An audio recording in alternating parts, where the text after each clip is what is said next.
Hello everybody, this is Hammer Striker here. I'm just going to do a short video about my travel EDC.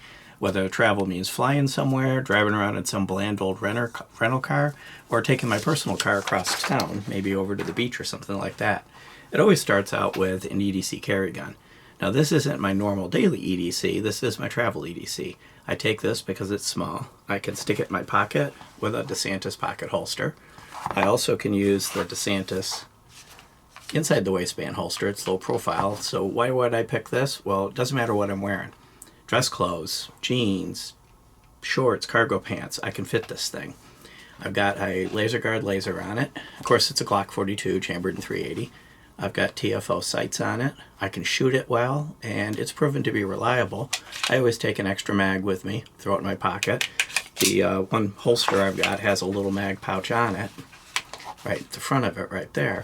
And you see this knife stick in here. When I travel by plane, I use this knife as my travel, and of course it goes in my check bag.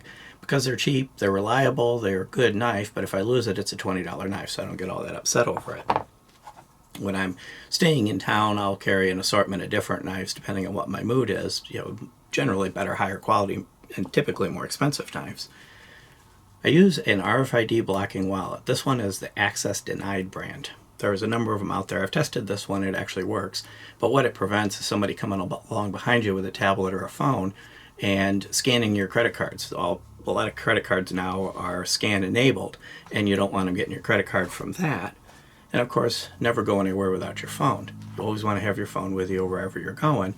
You may need to make an emergency call. If you find yourself having to defend yourself, you want to be the first one to call 911. So don't leave your phone thinking you won't need it. Always have your phone with you. And then one other thing I tend to take with me, if I travel by air, I used to travel a lot for work, not so much anymore since the pandemic, but a lot of the places I had to go were way out in the boondocks, and you wouldn't have cell signal. Some of them were in mountainous regions where if you went off the road, you might not be easily seen from the road. This is a satellite communicator. It's a Garmin InReach Mini. And this allows me to use satellites to send text messages. It also can send my physical location, and it's got an SOS button. I can hit that, and it'll actually go to a dedicated SOS center and dispatch help to me. I don't take this if I'm just going across the state to the beach. I do take it when I go hunting, but if I travel by plane, especially when I'm going into more remote areas, I always have this with me. Most of the time it just stays in my pocket unused, but you never know when it might actually need to be used.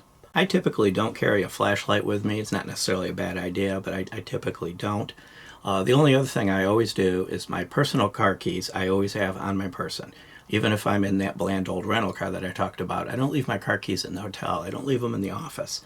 Because my car keys also tend to be my house keys. And if I end up finding myself in a situation where I have to separate from the car, or get separated from the car, or if something happens to the office, I want the keys that I'm going to need when I get back home.